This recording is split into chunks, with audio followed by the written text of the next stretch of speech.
నమస్తే, welcome to our channel.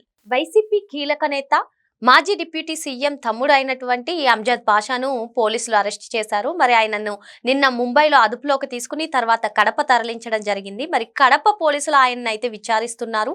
మరి ఆయన గనుక నోరు విప్పితే ఎవరి మెడకు ఉచ్చు బిగుసుకుంటుంది, ఇవన్నీ కూడా తెలుసుకునే ప్రయత్నం చేద్దాం.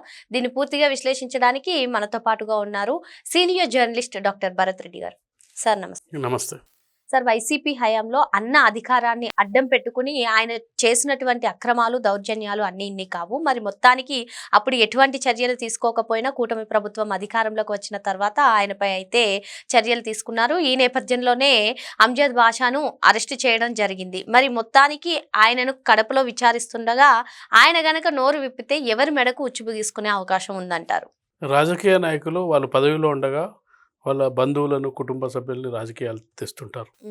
చాలామంది వాళ్ళు చేసే రాజకీయం కంటే కూడా వాళ్ళ కుటుంబ సభ్యులు చేసే రాజకీయాలతోటే బ్లేమ్ అవుతుంటారు. వాళ్ళు విచ్చడిలుగా ఏం చేస్తుంటారంటే సెటిల్మెంట్స్ చేస్తుంటారు, దౌర్జన్యాలు చేస్తుంటారు, దాడులు చేస్తుంటారు.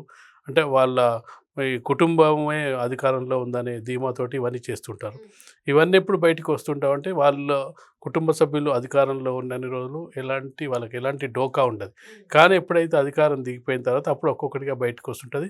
ఆ క్రమంలోనే ఇప్పుడు ఈ అంజద్ ఖాన్ ఈయన కేసు బయటకు రావడం జరిగింది. వాళ్ళన్న హోమ్ మినిస్టరు, డిప్యూటీ సీఎంగా ఉండే ఆ సమయంలో ఈయన చేసిన అక్రమాలు, బెదిరింపులు, భూ కబ్జాలు ఇవన్నీ కూడా ఒక్కొక్కటిగా బయటకు వస్తున్న క్రమంలో అతను దుబాయ్కి వెళ్ళే ప్రయత్నం చేస్తుండగా ఇమిగ్రేషన్ అధికారులు బొంబాయిలో పట్టుకొని ఏపీ పోలీసులకు అప్పగించడం జరిగింది.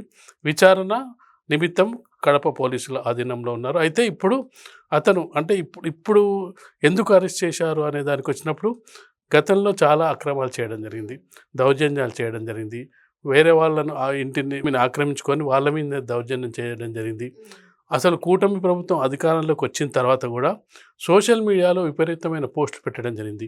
ఒక మన స్పీకర్ అయ్యన్న పాత్రుడి మీద కానీ, అలాగే హోమ్ మినిస్టర్ అనిత మీద అలా ఇలా పోస్టులు పెట్టడం జరిగింది. సామాజిక మాధ్యమాల్లో ఇటీవలి కాలంలో చూసుకున్నట్టయితే వైసీపీ లీడర్ల అరాచకత్వం అనేది మనకు రోజు కనిపిస్తుంటుంది. సోషల్ మీడియాలో పోస్ట్ పెట్టడం, వాళ్ళని బ్లేమ్ చేయడం, వాళ్ళ కుటుంబ సభ్యుల్ని బయటికి లాగడం, ఇలాంటి పరిస్థితుల మధ్య ఈ అంజద్ ఖాన్ని అసలు కేసులన్నీ బయటకు వచ్చే అవకాశం ఉంది. తను ఇప్పుడు ఒక్కొక్కరుగా ఎవరైతే బాధితులు ఉన్నారో బాధితులు ఏం చేస్తుంటారంటే వాళ్ళ పార్టీ అధికారంలో ఉన్నప్పుడు వాళ్ళు బయటికి చెప్పే పరిస్థితి ఉండదు. ఎందుకంటే వీళ్ళు బెదిరిస్తుంటారు, భయపెట్టిస్తుంటారు. వాళ్ళన్న ఉప ముఖ్యమంత్రిగా ఉన్న సందర్భంలో ఏమి చేయలేని పరిస్థితిలో ఇప్పుడు బాధితులకు ధైర్యం వస్తుంటుంది. అంటే ఒక కేసు నమోదైన తర్వాత మరో కేసు, చాలామంది వైసీపీ నాయకులు కూడా ఒక కేసు తర్వాత మరొక కేసు పెడుతూ నాని లాంటి వాళ్ళు జైల్లో ఉండడం జరిగింది. వీళ్ళందరూ ఎందుకుంటారంటే ఒక కేసు తర్వాత ఒక కేసు బయటికి వస్తూ ఉంటుంది. ఒకే కేసు అయితే సమస్య ఉండదు. చాలా కేసులు బయటికి వస్తున్న సందర్భంలో ఇప్పుడు తన మీద మరికొంతమంది బాధితులు కూడా కేసు పెట్టే అవకాశం ఉంటుంది. ఆల్రెడీ ప్రభుత్వం కూడా నోటీసులు జారీ చేయడం జరిగింది.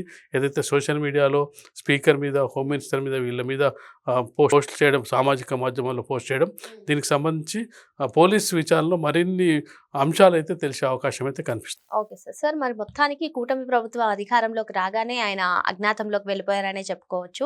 మరి ఇదిలా ఉంటే సాక్షిలో చూసుకున్నట్లయితే ఇది ఒక అక్రమ అరెస్ట్, రెడ్ బుక్ రాజ్యాంగంలో ఇది ఒక అధ్యాయం అని చెప్పి వాళ్ళు అంటూ ఉన్నారు. ఏంటి సార్, అసలు ఆయనే కూటమి ప్రభుత్వం రాగానే వెళ్ళిపోవడం జరిగింది, ఇప్పుడేమో సాక్షిలో ఇటువంటి వార్తలు రావడం ఏ విధంగా చూడాలి?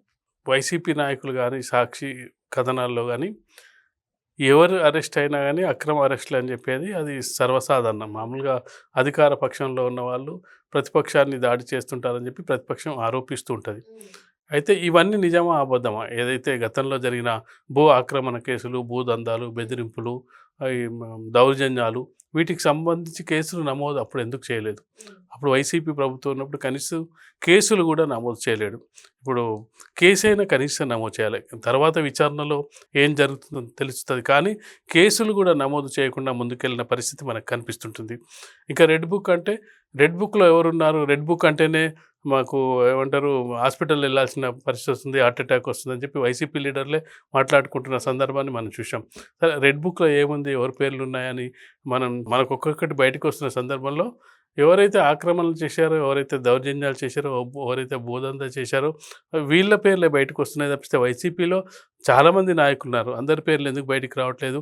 అధికారంలో ఉన్నప్పుడు అధికారాన్ని అడ్డం పెట్టుకొని అధికార పార్టీ అండదండలతో దౌర్జన్యాలు, భూ కబ్జాలు, భూ ఆక్రమణలు చేసి అవతలి వ్యక్తులను భయపెట్టి టీడీపీ కార్యకర్తలపై, టీడీపీ నాయకులపై దౌర్జన్యాలు చేసి తర్వాత కూటమి ప్రభుత్వం వచ్చిన తర్వాత కూడా సోషల్ మీడియా ద్వారా, సామాజిక మాధ్యమాల్లో వాళ్ళను బ్లేమ్ చేయడం, లీడర్లని, నాయకుల్ని బ్లేమ్ చేయడం ద్వారా వస్తున్న కేసులే తప్పిస్తే ఆ కేసుల్ని ఏ విధంగా ఎదుర్కోవాలనో వైసీపీకి ఇప్పుడు కావాల్సింది ఏంటంటే రెగ్యులర్గా మానిటర్ చేయాల్సిన ఒక టీం కావాలి, లీగల్ టీం కావాల్సిన అవసరం ఉంటుంది. ఎందుకంటే కేసులు చాలా వస్తున్నాయి కాబట్టి ప్రతి లీడర్ని కాపాడుకోవాల్సిన పరిస్థితి, వాళ్ళు ఇప్పుడు పార్టీ ఆఫీస్లోనే ఒక లీగల్ టీంని మెయింటైన్ చేయాల్సిన అవసరం ఉంటుంది. ఎందుకంటే అరెస్ట్ చేయగానే ముందస్తు బెయిల్కి వేయాలి, ఒకవేళ అరెస్ట్ అయిన తర్వాత వాళ్ళకి బెయిల్ కోసం తిరగాలి, వాళ్ళ కోసం వాదించాలి. ఇప్పుడు వైసీపీ పార్టీలో ఎక్కువ నాయకుల కంటే కూడా న్యాయవాదుల అవసరం ఎక్కువ ఉందని మనం అనుకోవచ్చు. మరో అంశంతో మళ్ళీ కలుద్దాం. Thank you.